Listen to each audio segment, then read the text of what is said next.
Hello guys, இன்றைக்கி நம்ம ஒரு செம்மையாக ஹோட்டல் ஸ்டைல் சாம்பார் பார்க்கலாம்.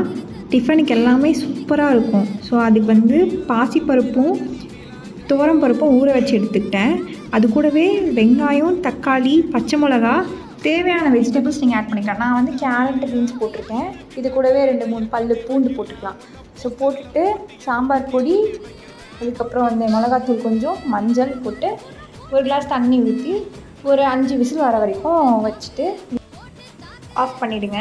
நம்ம முன்னாடியே சால்ட் ஆட் பண்ணல. ஏன்னா நம்ம வேக வைக்கும் போது சால்ட் ஆட் பண்ணால் சரியாக வேகாது.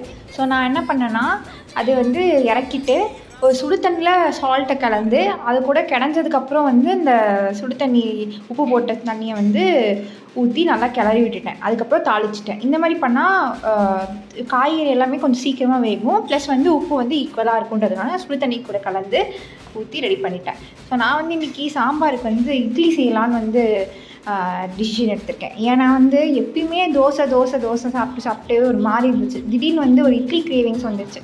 ஸோ நல்லா அழகாக இட்லி நல்லா சாஃப்டாக வச்சு இந்த சாம்பாருக்குள்ள நல்லா பிசைஞ்சு சாப்பிடும்போது அப்படி இருந்துச்சு. நீங்கள் ட்ரை பண்ணி பாருங்கள். நிஜமாகவே இந்த சாம்பார் ஹோட்டல் ஸ்டைலுக்கும் மேலே சூப்பராக இருந்துச்சு. நம்ம வீட்டில் செஞ்சு சாப்பிட்றதுக்கு நீங்களும் ட்ரை பண்ணி பாருங்கள்.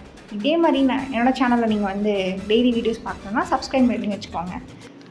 அதே மாதிரி இந்த ஸ்டைலில் யாருன்னா செஞ்சு பார்த்து நல்லா இருந்துச்சுன்னா கமெண்ட்டும் பண்ணுங்கள். Until then, bye.